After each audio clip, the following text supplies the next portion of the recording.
जय हिंद। आज का आपका क्लास होने वाला है एसएससी जीडी के लिए, जिसमें आपका टोटल 80 क्वेश्चन पूछा जाता है एसएससी जीडी के एग्जाम में। और आज के इस वीडियो में आपको ऐसा प्रश्न बताने वाले हैं जो कि सीधे इस बार आपको वर्दी दिलाकर रहेगा। अगर आपको एक सीट पक्की करना है तो मैं कहूंगा कि इस वीडियो को आप पूरा देखिए, क्योंकि इस वीडियो के अंदर ऐसे सिलेक्टेड प्रश्न बताने वाले हैं जो कि इस बार आपका एग्जाम क्लियर कर देगा, आपको वर्दी दिलाकर रहेगा। इस वीडियो के अंदर इतने सारे इंपॉर्टेंट क्वेश्चन बताने वाले हैं जो कि सीधे एसएससी जीडी के एग्जाम में देखने को मिलेगा। तो वास्तव में अगर आप एग्जाम को क्रैक करना चाहते हैं और सिलेक्शन लेना चाहते हैं, वर्दी पाना चाहते हैं, तो यह वीडियो आपके लिए काफी खास होने वाला है। और अभी तक आपने कुछ नहीं पढ़ा है या पहली बार एसएससी जीडी का एग्जाम देने जा रहे हैं, तो आज का यह क्लास आपके लिए ही होने वाला है। तो आज का आपका पहला सवाल है जो कि आपकी एग्जाम में लड़ सकता है, एकदम वीवीआई सवाल है। गुजरात का प्रसिद्ध लोक नृत्य कौन सा? यह जो सवाल है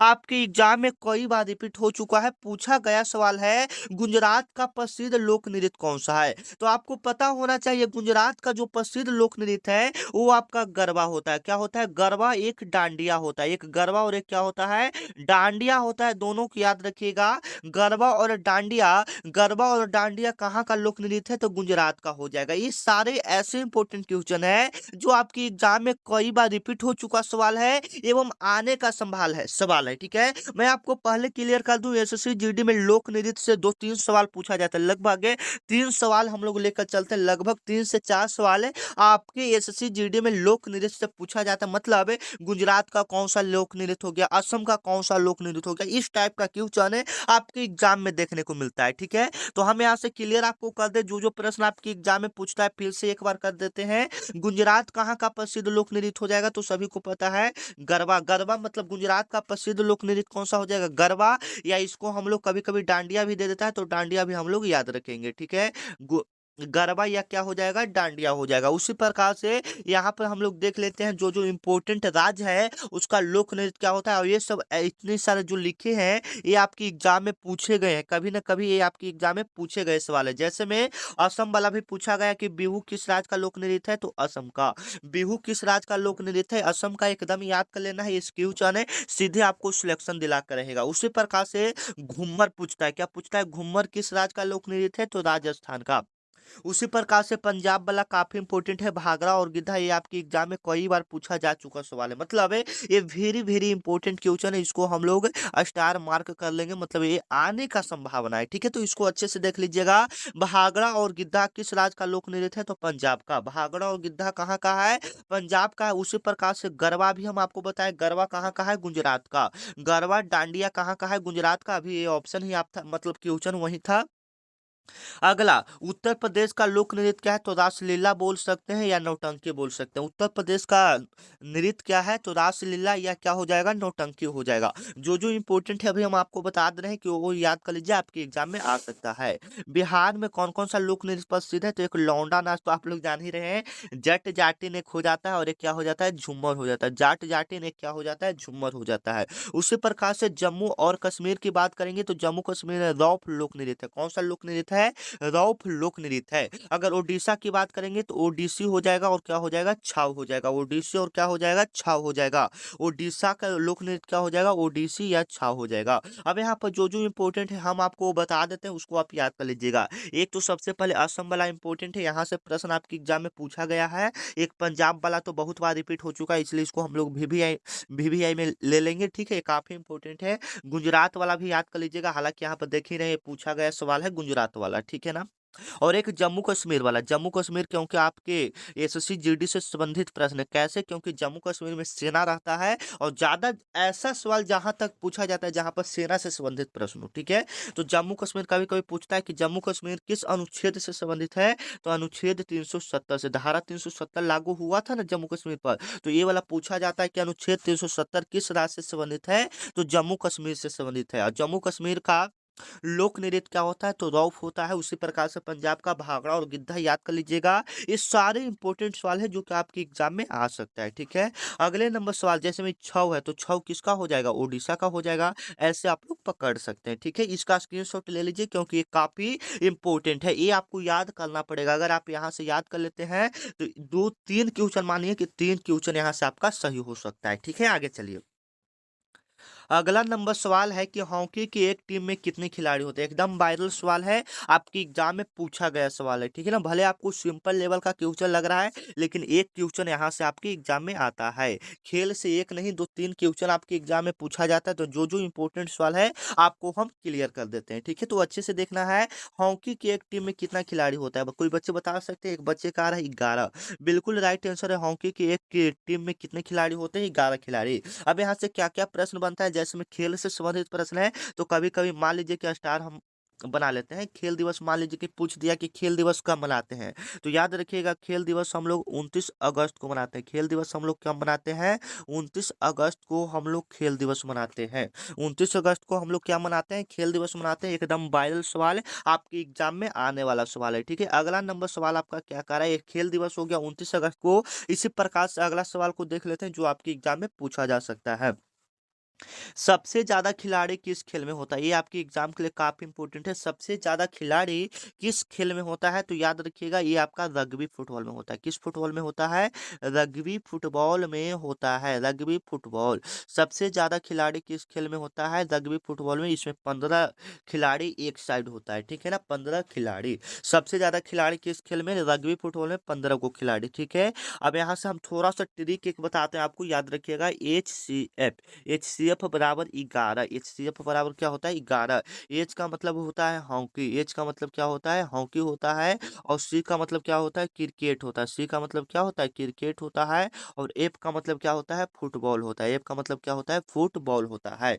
यानी हॉकी क्रिकेट फुटबॉल में टोटल कितना खिलाड़ी होता है, 11 खिलाड़ी। ये आपको याद रखना है, छोटा सा ट्रिक है। HCF बराबर 11। HCF से एच से हॉकी, सी से क्रिकेट, एफ से फुटबॉल, ठीक है। आगे चलिए।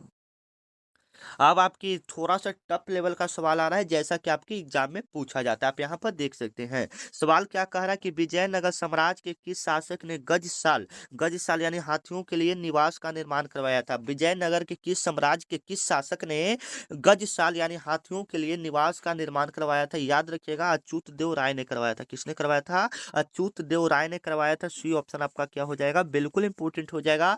ये आपके एग्जाम में आने वाला सवाल है। ऐसा ही सवाल आपके एसएससी जीडी के पेपर में देखने को मिल सकता है।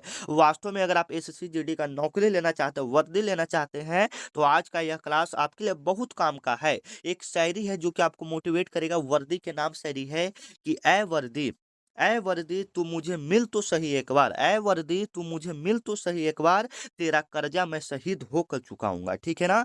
मतलब मेहनत इतनी कीजिए आप लोग कि इस बार वर्दी ले लेना है, ठीक है ना। जो देखिए जो पावर होता है वर्दी में वो किसी नौकरी में नहीं होता है, ठीक है। मैं आपको पहले बोल देता हूँ, एकदम रोम रोम आपका सिहर उठेगा जब वर्दी को आप पहनेंगे, ठीक है ना। तो इस बार वर्दी लेना है। और इस पर डेली जो चैनल आपका ये देख रहे हैं अभी, उम्मा जी के ट्रिक, ये चैनल जो है ये आपके बड़े भैया की तरह है, जो कि डेली आपको एसएससी जीडी का क्लास देता है। रोजाना आपको एसएससी जीडी का क्लास इस चैनल पर आपको मिलता है सुबह 8 बजे, ठीक है। इस टाइम को याद रखिएगा, सुबह 8 बजे डेली एसएससी जीडी का आपको रिवीजन वाला क्लास मिलता है। अगर रिवीजन करते हैं तो आपका इस बार सिलेक्शन पक्का है। तो चैनल को क्या कर लीजिएगा, सब्सक्राइब कर लीजिएगा, क्योंकि जो भी क्लास होगा सबसे पहले आपको पता चलेगा, ठीक है ना। तो चैनल को सब्सक्राइब कर लीजिए, क्योंकि इस बार मम्मी पापा के सपने को क्या करना है, पूरा करना है, ठीक है ना। और इस बार वर्दी अपने सर पर, अपने सिर पर चढ़ाना है, ठीक है। आगे चलिए।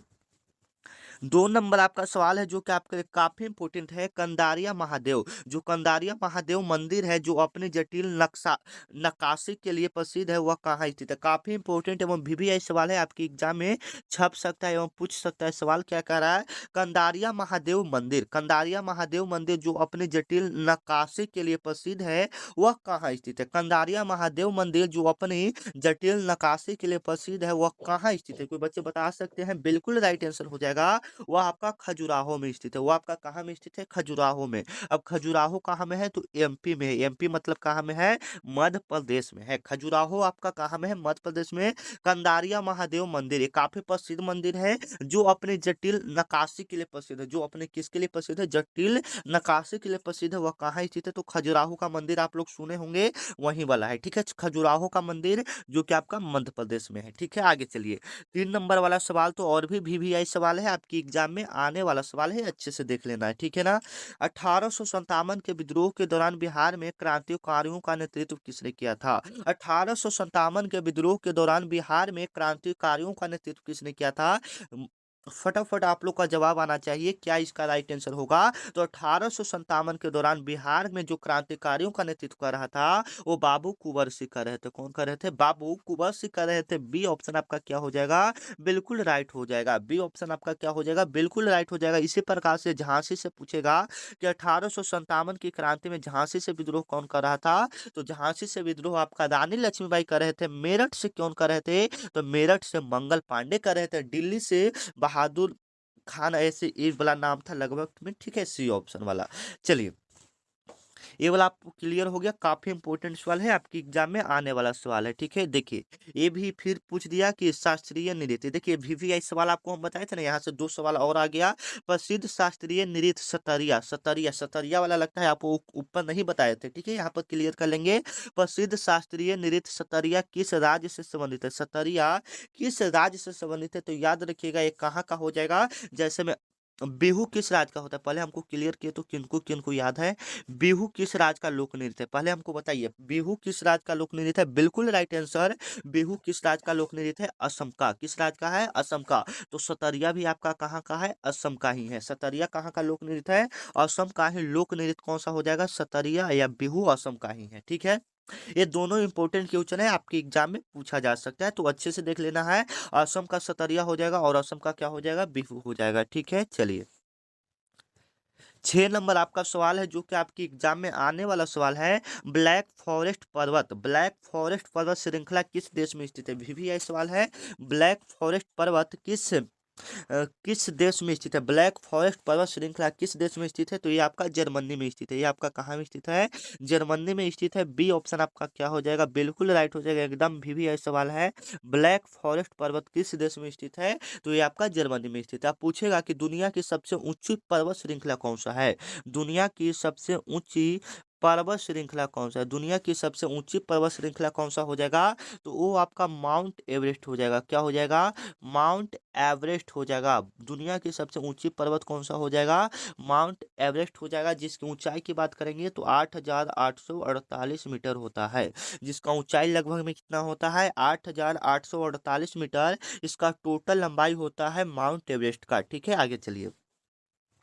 7 नंबर आपका सवाल है जो कि आपकी एग्जाम में आने वाला सवाल है कि भारतीय मानक समय आईएसटी, भारतीय मानक समय आईएसटी की रेखा किस शहर से होकर गुजरती है? एकदम वायरल सवाल है कि आईएसटी की रेखा किस शहर से होकर गुजरती है। तो याद रखिएगा ये मानक जो समय है वो किस शहर से होकर गुजरती है? तो मिर्जापुर प्रयागराज के पास से होकर गुजरती है। एकदम वायरल सवाल है, याद रखिएगा। भारतीय मानक समय आईएसटी की समय रेखा किस शहर से होकर गुजरती है? तो मिर्जापुर यानी प्रयागराज के पास से होकर गुजरता है। ठीक है, आगे चलिए।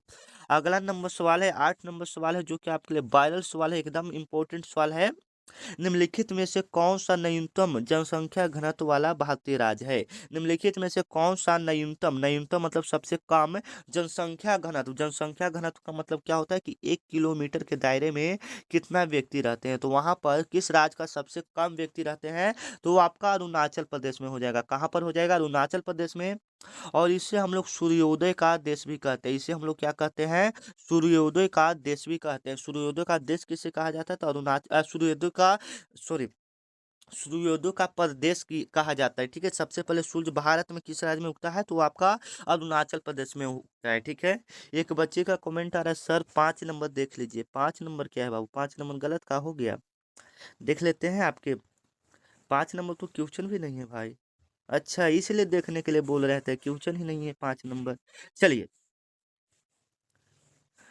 9 नंबर आपका सवाल है जो कि आपके लिए काफी इंपोर्टेंट एवं वायरल सवाल है। भारतीय संविधान का अनुच्छेद 360, भारतीय संविधान का अनुच्छेद 360, भारतीय संविधान का अनुच्छेद 360 किससे संबंधित है? भारतीय संविधान का अनुच्छेद 360 किससे संबंधित है? कोई बच्चे बता सकते हैं अनुच्छेद 360 किससे संबंधित है? बिल्कुल राइट आंसर हो जाएगा, बिल्कुल राइट आंसर हो जाएगा वित्तीय आपातकाल। वित्तीय आपातकाल, वित्तीय आपातकाल क्या हो जाएगा? राष्ट्रीय सॉरी वित्तीय आपातकाल का अनुच्छेद मतलब अनुच्छेद 360 किससे संबंधित है? तो वित्तीय आपातकाल से, और राष्ट्रीय 352 अनुच्छेद से। राष्ट्रीय किस अनुच्छेद से हो जाएगा? 352 से। वित्तीय आपका अनुच्छेद 360 से हो जाएगा। ठीक है, एकदम वायरल सवाल है, अच्छे से याद कर लेना है। ठीक है, आगे चलिए। 10 नंबर आपका सवाल है, एकदम इंपॉर्टेंट है, अच्छे से देख लीजिएगा। सवाल कह रहा है पंचायती राज को संवैधानिक दर्जा किस संशोधन अधिनियम द्वारा दिया गया था? पंचायती राज को संविधान के दर्जा किस संशोधन के द्वारा दिया गया था? तो 42वां संशोधन के द्वारा दिया गया था। किस संशोधन के द्वारा दिया गया था? एक मिनट, पंचायती राज पूछ रहा है ना, ये तो संविधान में संशोधन हुआ था। पंचायती राज को संविधानिक दर्जा जो मिला था वह 73वां संशोधन के तहत मिला था। 73वां जो संशोधन हुआ था उसके तहत पंचायती राज में मिला था। ठीक है, और अभी तक जो बच्चे मेरे व्हाट्सएप ग्रुप को ज्वाइन नहीं किए हैं, स्क्रीन पर एक नंबर दिख रहा है, इस पर आपको SCGD लिखकर मैसेज करना। व्हाट्सएप ग्रुप को ज्वाइन कर लीजिए, जो भी क्लास होगा सबसे पहले आपको पता चलेगा। तो इस पर आपको SCGD लिखकर मैसेज करना है। SCGD लिखकर क्या करना है? मैसेज करना है। 11 नंबर आपका सवाल है, नीति आयोग के प्रधान अध्यक्ष कौन होते हैं? नीति आयोग के प्रधान अध्यक्ष कौन होते हैं? याद रखिएगा, नीति आयोग के जो प्रधान अध्यक्ष होते हैं, नीति आयोग कह दे या इसी का नाम पहले था योजना आयोग। नीति आयोग का पहले का नाम क्या था? योजना आयोग नाम था। नीति आयोग के पहले का नाम क्या था?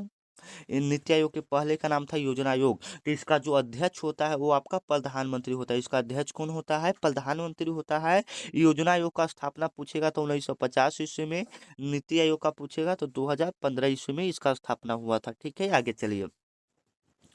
12 नंबर आपका सवाल है कि मिश्रित अर्थव्यवस्था, फिक्सेड मिक्सड इकोनॉमिक्स, मिक्सड अर्थव्यवस्था यानी मिक्सड इकोनॉमिक्स का क्या अर्थ है? मिक्सड इकोनॉमिक्स का क्या अर्थ है? याद रखिएगा, मिश्रित अर्थव्यवस्था का क्या अर्थ है? तो हो जाएगा सार्वजनिक और निजी निजी क्षेत्र का सह अस्तित्व। सार्वजनिक और निजी क्षेत्र का क्या हो जाएगा? सह अस्तित्व।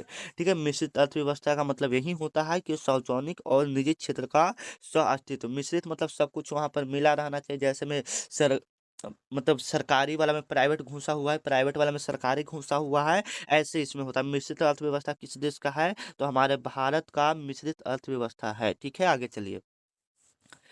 13 नंबर आपका सवाल है जो कि आपके लिए काफी इंपॉर्टेंट है, विटामिन B12। विटामिन B12 में कौन सी धातु मौजूद होती है? विटामिन B12 में कौन सी धातु मौजूद होती है? तो B12 में आपका कौन सा धातु मौजूद होता है? तो कोबाल्ट मौजूद होता है। कौन सा धातु मौजूद होता है? कोबाल्ट मौजूद होता है। सी ऑप्शन आपका क्या हो जाएगा? बिल्कुल राइट हो जाएगा। यह एकदम VVI सवाल है, पूछेगा आपके एग्जाम में विटामिन B12 में कौन सा धातु मौजूद होता है? कोबाल्ट। उससे पहले हम आपको क्लियर कर दें, आपके एग्जाम में जीके का, जीके जीएस मिलाकर, जीके और जीएस मिलाकर, जीके और क्या मिलाकर? जीएस मिलाकर टोटल 20 क्वेश्चन पूछा जाता है। जीके और जीएस मिलाकर कितना क्वेश्चन पूछा जाता है? 20 क्वेश्चन पूछा जाता है। ठीक है ना, जैसे में जीएस में 5-6 क्वेश्चन रहेगा और जीके के 14-15 क्वेश्चन लगभग में रहता है। ठीक है, तो कोबाल्ट हो जाएगा। B12 का कौन सा धातु मौजूद होता है? तो कोबाल्ट होता है। ठीक है, आगे चलिए। असहयोग आंदोलन, असहयोग आंदोलन को किस घटना के बाद वापस ले लिया गया था? असहयोग आंदोलन को किस घटना के बाद वापस ले लिया गया था? एकदम वायरल सवाल है, आप लोग बताइएगा। असहयोग आंदोलन के असहयोग आंदोलन को किस घटना के बाद वापस ले लिया गया था? तो असहयोग आंदोलन को किस घटना के बाद वापस ले लिया गया था? कोई बच्चे बता सकते हैं? बिल्कुल राइट आंसर, चौरी चौरा कांड के बाद असहयोग आंदोलन को वापस ले लिया गया था। असहयोग आंदोलन आपका हुआ था 1920 ईस्वी में। कब हुआ था? 1920 ईस्वी में असहयोग आंदोलन स्टार्ट हुआ था। यह चल रहा था, समय आया 1922। ठीक है, 2 साल आंदोलन चला तो 1922 समय आया, तो उसी समय उत्तर प्रदेश के चौरा चौरी नामक पर आंदोलन हो रहा था। तो वहां पर क्या हुआ था कि 22 पुलिसकर्मी को जिंदा जला दिया गया था। ठीक है ना, उत्तर प्रदेश के चौरी चौरा एक नाम है, एक जगह का नाम है। वहां पर 22 पुलिसकर्मी को, 22 जो पुलिसकर्मी रहते हैं उसको जिंदा जला दिया गया था, इसलिए उसको हम लोग चौरी चौरा कांड के नाम से जानते हैं। यह हुआ था 1922 ईस्वी में। पूरी डेट की बात करें तो 5 फरवरी 1922 ईस्वी को। ठीक है, आगे चलिए। 15 नंबर आपका सवाल है जो कि आपके लिए काफी इंपॉर्टेंट है, रडार। रडार का पूर्ण रूप क्या होता है? पूर्ण रूप यानी फुल फॉर्म से आपके एग्जाम में सवाल पूछे जाते हैं, एकदम VVI सवाल है। रडार का पूरा नाम क्या होता है? रडार का जो पूरा नाम होता है यानी फुल फॉर्म या पूरा नाम या पूर्ण रूप दे देगा तो कोई टेंशन की बात नहीं है, आपको याद रखना है। इसी प्रकार से GDP का याद रख लीजिएगा, ये आपके एग्जाम में आने वाला सवाल है। इसी प्रकार से GST का भी याद रख लीजिएगा। इसी प्रकार से ATM का ये भी याद रखिएगा। ये सब वायरल सवाल है, इंपॉर्टेंट सवाल है, आपके एग्जाम में आने वाला सवाल है। ठीक है, तो पहले हम लोग रडार को देख लेते हैं। रडार का जो पूरा नाम होता है रेडियो डिटेक्शन एंड रेनिंग होता है। रेडियो डिटेक्शन एंड रेनिंग होता है। जो ए ऑप्शन आपको दिख रहा है वही वाला ऑप्शन क्या होगा? बिल्कुल सही होगा, रेडियो डिटेक्शन एंड रेनिंग होगा। ठीक है, इसी प्रकार से हम लोग GDP को भी देख लेते हैं। तो GDP का पूरा नाम होता है ग्रॉस डोमेस्टिक प्रोडक्ट होता है। GDP का पूरा नाम क्या होता है? ग्रोस डोमेस्टिक प्रोडक्ट होता है। उसी प्रकार से GST की बात करेंगे तो GST का पूरा नाम होता है गुड एंड सर्विस टैक्स होता है। गुड एंड सर्विस टैक्स होता है। उसी प्रकार से ATM की बात करेंगे तो ATM का पूरा नाम होता है ऑटोमेटिक टेलर मशीन। ATM का पूरा नाम क्या होता है? ऑटोमेटिक टेलर मशीन होता है। एकदम वायरल सवाल है, आपके एग्जाम में छपने वाला सवाल है। ठीक है, आगे चलिए। 16 नंबर आपका सवाल है जो कि आपके एग्जाम में पूछा जाएगा। प्रसिद्ध पुस्तक इंडिका के लेखक कौन है? प्रसिद्ध पुस्तक इंडिका के लेखक कौन है? याद रखिएगा, प्रसिद्ध पुस्तक जो इंडिका के लेखक हैं वह आपका मेगास्थनीज हो जाएंगे। कौन हो जाएंगे? मेगास्थनीज हो जाएंगे। सी ऑप्शन आपका क्या हो जाएगा? बिल्कुल राइट हो जाएगा।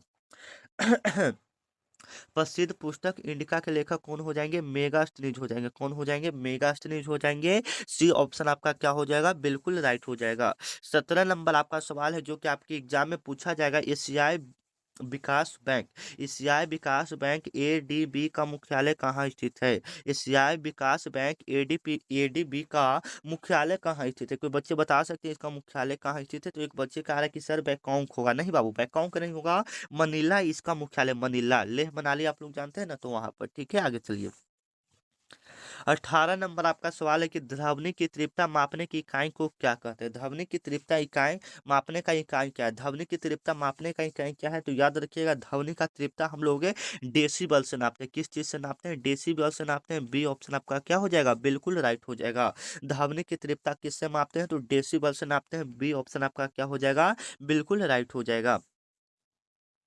19 नंबर आपका सवाल है कि भारत रत्न से सम्मानित महिला प्रथम महिला कौन थी? भारत रत्न से सम्मानित होने वाली प्रथम भारतीय महिला कौन थी? ठीक है, भारत रत्न से सम्मानित होने वाली प्रथम भारतीय महिला कौन थी? तो याद रखिएगा, ये आपका जो राइट आंसर हो जाएंगे वह आपका इंदिरा गांधी। भारत रत्न से सम्मानित प्रथम महिला कौन थी? इंदिरा गांधी थी। कौन थी? इंदिरा गांधी थी। याद रखिएगा, एकदम वायरल सवाल है, आपके एग्जाम में आने वाला सवाल है। ठीक है, और भारत की प्रथम महिला प्रधानमंत्री भी यही रह चुकी है। ठीक है, आगे चलिए। 20 नंबर आपका सवाल है जो कि आपकी एग्जाम के लिए काफी इंपोर्टेंट है। कर्क रेखा भारत के किन राज्यों से होकर गुजरती है? ठीक है, काफी वायरल सवाल है कि कर्क रेखा भारत के किन राज्यों से होकर गुजरती है। तो याद रखिएगा, ये आपके 8 राज्यों से होकर गुजरता है। कितने राज्यों से होकर गुजरता है? 8 राज्यों से होकर गुजरता है। एकदम वायरल सवाल है, आपके एग्जाम में छपने वाला सवाल है। ठीक है, ये आपका क्लियर हो गया। ये GK GS मिलाकर 20 क्वेश्चन यहाँ पर हम लोग क्लियर किए। अब हम लोग चलते हैं हिंदी की ओर। तो इसमें अपना स्कोर बताते जाइएगा कि कितना स्कोर आपने कितना प्रश्न को सही किया। ठीक है, आइए अब हम लोग S S C G D का आप देख लेते हैं इंपॉर्टेंट एवं वायरल सवाल को जो कि आपके एग्जाम में पूछा जाएगा। ठीक है, हिंदी का ये है। हिंदी का लगभग कितना प्रश्न है? हिंदी का लगभग 20 प्रश्न यहाँ पर हम करवाएंगे। ठीक है, क्योंकि हिंदी का भी लगभग कितना प्रश्न पूछा जाता है? लगभग मतलब लगभग क्या 20 प्रश्न पूछा ही जाता है। मैथ का भी 20 प्रश्न, रीजनिंग का भी 20 प्रश्न, मतलब सभी सब्जेक्ट से 20-20 प्रश्न, यानी टोटल 80 प्रश्न का आपका एग्जाम होता है। ठीक है, तो चलिए। अनल किसका पर्यायवाची शब्द है? एकदम वायरल सवाल है। अनल किसका पर्यायवाची शब्द है? आप लोग को जवाब आना चाहिए। अनल किसका पर्यायवाची शब्द है? अनल, अनल किसका पर्यायवाची शब्द होगा? अनल मतलब क्या होता है? आग न होता है। अनल मतलब क्या होता है? आग। तो आग किसका पर्यायवाची? इसका समान अर्थ क्या होगा? और अग्नि हो जाएगा। क्या हो जाएगा? अग्नि हो जाएगा। अनल का क्या हो जाएगा? अग्नि हो जाएगा। हो जाएगा, कंफर्म है। चलिए आगे चलते हैं जो कि आपके लिए काफी इंपॉर्टेंट है। अस्थावर, अस्थावर शब्द का सटीक विलोम शब्द क्या होगा? ये काफी इंपॉर्टेंट वाला, मतलब काफी बार आपके एग्जाम में पूछा गया सवाल है और बार बार मैं ये प्रश्न आपको रिपीट करवा रहा हूँ। ठीक है, अस्थावर शब्द का विलोम शब्द क्या होता है? जंगम होता है। क्या होता है? जंगम। अस्थावर शब्द का सटीक विलोम शब्द क्या होगा? जंगम हो जाएगा। ठीक है, एकदम वायरल सवाल है। 3 नंबर आपका सवाल है अरविंद शब्द का पर्यायवाची शब्द चुने। अरविंद शब्द का पर्यायवाची शब्द चुने, एकदम वायरल सवाल है, याद रखिएगा। अरविंद शब्द का पर्यायवाची शब्द कौन सा होगा? गुलाब होगा। अरविंद शब्द का पर्यायवाची शब्द क्या होगा? गुलाब होगा। अरविंद को और हम लोग क्या बोल सकते हैं? गुलाब बोल सकते हैं। ठीक है, आगे चलिए। 4 नंबर आपका सवाल है उन्मूलन। उन्मूलन का विलोम शब्द क्या होगा? उन्मूलन का विलोम शब्द क्या होगा? याद रखिएगा, उन्मूलन का विलोम शब्द होता है रोपण। क्या होता है? रोपण। उसका उल्टा क्या हो जाएगा? रोपण। क्या हो जाएगा? रोपण। 5 नंबर आपका सवाल है, देख लीजिएगा अच्छे से, कि आकाश पताल एक करना। आकाश पताल एक करना मुहावरे का अर्थ क्या है? तो आकाश पताल एक करना यानी कठिन परिश्रम करना। क्या हो जाएगा? कठिन परिश्रम करना। ए ऑप्शन आपका क्या हो जाएगा? बिल्कुल राइट हो जाएगा। आकाश पताल एक करना मुहावरे का अर्थ क्या हो जाएगा? कठिन परिश्रम करना। ठीक है, आगे चलिए। 6 6 नंबर आपका सवाल है, जो कि आपके लिए काफी इंपॉर्टेंट है। अंधे की लकड़ी। अंधे की लकड़ी मुहावरे का सही अर्थ क्या है? अंधे की लकड़ी मुहावरे का सही अर्थ क्या है? एकमात्र सहारा। एकमात्र क्या हो जाएगा? सहारा हो जाएगा। बी ऑप्शन आपका क्या हो जाएगा? बिल्कुल राइट हो जाएगा। अंधे की लकड़ी मुहावरे का सही अर्थ क्या है? एकमात्र सहारा। एकमात्र सहारा हो जाएगा। बी ऑप्शन आपका क्या हो जाएगा? बिल्कुल राइट हो जाएगा। 7 नंबर आपका सवाल है, एकदम भी यही सवाल है, अच्छे से देख लीजिएगा। गागर में सागर। गागर में सागर भरने का अर्थ क्या है? गागर में सागर भरने का अर्थ क्या है? एकदम भी यही सवाल है, आपको अच्छे से याद रखना है। गागर में सागर भरने का अर्थ क्या है? तो अधिक शब्दों में कम बात कहना, यानी मतलब अधिक शब्द है उसको आप कम बात में कहते हैं, तो वो गागर में सागर, या कम शब्दों में, या कम शब्दों में बहुत कुछ कह देना, यही है कि गागर में हम लोग सागर भर लिए, यानी बहुत कम शब्द में बहुत कुछ कह दे। मान लीजिए कि हम एक पॉइंट आपको कहें कि यह क्वेश्चन काफी इंपॉर्टेंट है, तो हाँ वास्तव में यह आपके लिए काफी इंपॉर्टेंट है, ये मतलब कम शब्द में हम बहुत कुछ कह दें, यही बात है गागर में सागर भरने का। ठीक है, आगे चलिए। 8 नंबर आपका सवाल है कलाई खुलना। कलाई खुलना मुहावरे का अर्थ बताइए। कोई बच्चे बता सकते हैं कलाई खुलना मुहावरे का अर्थ क्या होगा? एकदम वायरल सवाल है, आपकी एग्जाम में आ सकता है। ठीक है, तो कलाई खुलना मुहावरे का अर्थ होगा भेद प्रकट होना। माने कलाई खुल गया किसी का, यानी भेद उसका क्या हो गया? प्रकट हो गया। बी ऑप्शन आपका क्या हो जाएगा? बिल्कुल राइट हो जाएगा। 9 नंबर आपका सवाल है, जो कि आपके लिए काफी इंपॉर्टेंट है। जिसके पास कुछ भी न हो। जिसके पास कुछ भी न हो, वाक्यांश के लिए एक शब्द क्या है? जिसके पास कुछ भी ना हो उसके लिए, वाक्यांश के लिए एक शब्द क्या होगा? तो अकिंचन होगा। जिसके पास कुछ ना हो उसके हम लोग क्या बोलेंगे? एक तो निर्धन बोलेंगे, वो तो है ही निर्धन, उसको हम बोलेंगे। लेकिन यहाँ पर जिसके पास कुछ ना हो उसके लिए हम लोग अकिंचन शब्द का प्रयोग करते हैं। ठीक है ना, निर्धन तो गरीब हो गया। मोक्ष की इच्छा रखने वाले। मोक्ष की इच्छा रखने वाले, मोक्ष मतलब जिसको मरने के बाद नहीं कहते कि हमको मोक्ष प्राप्त हो, तो वही मोक्ष की इच्छा रखने वाले को हम लोग क्या कहते हैं? कोई बच्चे बता सकते हैं? बिल्कुल राइट आंसर मुमुच कहते हैं। क्या कहते हैं? मुमुच। क्या कहते हैं? मुमुच। मोक्ष की इच्छा रखने वाले को हम लोग क्या कहते हैं? मुमुच कहते हैं। सी ऑप्शन आपका क्या हो जाएगा? बिल्कुल राइट हो जाएगा। 11 नंबर आपका सवाल है कि शुद्ध वर्तनी का चयन कीजिए। एकदम वायरल सवाल है, शुद्ध वर्तनी का चयन कीजिए। शुद्ध वर्तनी का यहाँ पर कौन सा हो जाएगा? तो उज्जवल हो जाएगा। ये वाला ना देख रहे हैं, ये वाला बिल्कुल सही लिखा है। ऊ आधा ज दुगु आधा ज लिखा था वल, उज्जवल। इसी प्रकार से आपको देख लेना है। बी ऑप्शन आपका क्या हो जाएगा? बिल्कुल राइट हो जाएगा। शुद्ध वर्तनी का चयन करें तो कौन सा होगा? उज्जवल बिल्कुल सही होगा। 12 नंबर आपका सवाल है, जो कि आपके एग्जाम में आ सकता है। अतिवृष्टि का सही विलोम शब्द क्या है? अतिवृष्टि का सही विलोम क्या है? याद रखिएगा, अतिवृष्टि का सही विलोम शब्द क्या होगा? अन्नावृष्टि होगा। क्या होगा? अन्नावृष्टि हो जाएगा। बी ऑप्शन आपका क्या हो जाएगा? बिल्कुल राइट हो जाएगा। बी ऑप्शन आपका क्या हो जाएगा? बिल्कुल राइट हो जाएगा। अतिवृष्टि का विलोम शब्द क्या होगा? अन्नावृष्टि। अतिवृष्टि का उल्टा शब्द क्या हो जाएगा? अन्नावृष्टि। क्या होगा? अन्नावृष्टि। अतिवृष्टि का उल्टा शब्द क्या हो जाएगा? अन्नावृष्टि हो जाएगा। 13 नंबर आपका सवाल है, जो कि आपके एग्जाम में पूछा जाएगा। रिक्त स्थान को भरें। सत्य और अहिंसा का डॉट डॉट डॉट डॉट का संबंध है। सत्य और अहिंसा का डॉट डॉट डॉट का संबंध है। सत्य और अहिंसा के क्या क्या संबंध है? तो ये घनिष्ठ संबंध है। क्या संबंध है? घनिष्ठ संबंध है। याद रखिएगा, क्या संबंध है? घनिष्ठ संबंध है। ठीक है, सत्य और अहिंसा का क्या है? सत्य और अहिंसा होना चाहिए किसी भी व्यक्ति के अंतर्गत। ठीक है, आगे चलिए। 14 नंबर आपका सवाल है, अतिथि ने भोजन करने की डॉट डॉट डॉट की व्यक्त की। मतलब अतिथि ने भोजन करने की इच्छा प्रकट किया, या आकांक्षा प्रकट किया, या कामना प्रकट किया, यहाँ पर क्या भराएगा? तो इच्छा प्रकट किया। क्या प्रकट किया? इच्छा। इच्छा इच्छा इच्छा प्रकट किया। ठीक है ना, चलिए। अगला नंबर सवाल है, 15 नंबर आपका सवाल है, जो कि आपके एग्जाम में मांगा पूछा जा सकता है। वाक्य में त्रुटि पहचाने, वाक्य में त्रुटि पहचाना, राम ने अपनी गलती के लिए क्षमा मांगी, राम ने अपनी गलती के लिए क्षमा मांगी। यहाँ पर कौन सा वाक्य में त्रुटि है? तो राम ने अपनी गलती के लिए क्षमा मांगी, इसमें आपको कुछ गलत दिख रहा है? राम ने अपनी गलती के लिए क्षमा मांगी बिल्कुल सही वर्ड है। यहाँ पर कुछ और भी रहता है, जैसे का की कुछ लगा रहता है तो गलत भी हम लोग कर सकते थे, लेकिन इसमें कोई त्रुटि नहीं है, तो डी ऑप्शन आपका क्या हो जाएगा? बिल्कुल राइट हो जाएगा। 16 नंबर आपका सवाल है कि पर्वत की तलहटी को एक शब्द में क्या कहते हैं? जो पर्वत का तलहटी होता है, जो नीचे वाला हिस्सा होता है, उसको हम लोग क्या कहते हैं? बिल्कुल राइट आंसर, उसको हम लोग क्या कहते हैं? उपत्यका कहते हैं। क्या कहते हैं? उपत्यका कहते हैं। अब कोई बच्चे सोचा कि बेसिन कहते हैं, तो बिल्कुल गलत है। तलहटी तलहटी को हम लोग उपत्यका कहते हैं। ठीक है, आगे चलिए। 17 नंबर आपका सवाल है कि चोर का पर्यायवाची शब्द है, चोर का पर्यायवाची क्या होगा? तो खनक होगा। चोर का पर्यायवाची का और क्या होगा? चोर को हम लोग क्या और बोल सकते हैं? खनक बोल सकते हैं। ए ऑप्शन क्या हो जाएगा? बिल्कुल राइट हो जाएगा। आग में घी डालना, आग में घी डालना मुहावरे का अर्थ क्या है? आग में घी डालना मुहावरे का है कि क्रोध को और भड़काना, क्रोध को और भड़काना। सी ऑप्शन आपका क्या हो जाएगा? बिल्कुल राइट हो जाएगा। 19 नंबर आपका सवाल है, जो कम बोलता हो उसके लिए एक शब्द क्या होगा? जो कम बोलता हो उसके लिए एक शब्द में क्या होगा? जो कम बोलता हो उसके लिए हम एक शब्द में क्या बोलेंगे? अल्पभाषी बोलेंगे। क्या बोलेंगे? अल्पभाषी बोलेंगे। सी ऑप्शन आपका क्या हो जाएगा? बिल्कुल राइट हो जाएगा। 20 नंबर आपका सवाल है कि हवा से बातें करना का अर्थ क्या है? हवा से बातें करने का अर्थ क्या है? हवा से बातें करना यानी बहुत तेज दौड़ना। हवा से बातें करना मुहावरे का अर्थ क्या है? बहुत तेज दौड़ना। और आप लोग को भी अब हवा से बात करना होगा, यानी बहुत तेज में आपको पढ़ाई करना पड़ेगा, क्योंकि 23 फरवरी आ चुका है। और यहाँ पर हिंदी का भी हम लोग 20 प्रश्न को क्लियर कर चुके हैं। ठीक है, देख सकते हैं आप यहाँ पर। तो मिलते हैं नेक्स्ट वीडियो में, तब तक के लिए जय हिंद जय भारत। चैनल को सब्सक्राइब कर लीजिएगा, क्योंकि एसएससी जीडी से इंपॉर्टेंट है, आपके एग्जाम में क्लास आने वाला है। ठीक है, तो जय हिंद जय भारत। तब तक के लिए आप सभी को ऑल द बेस्ट।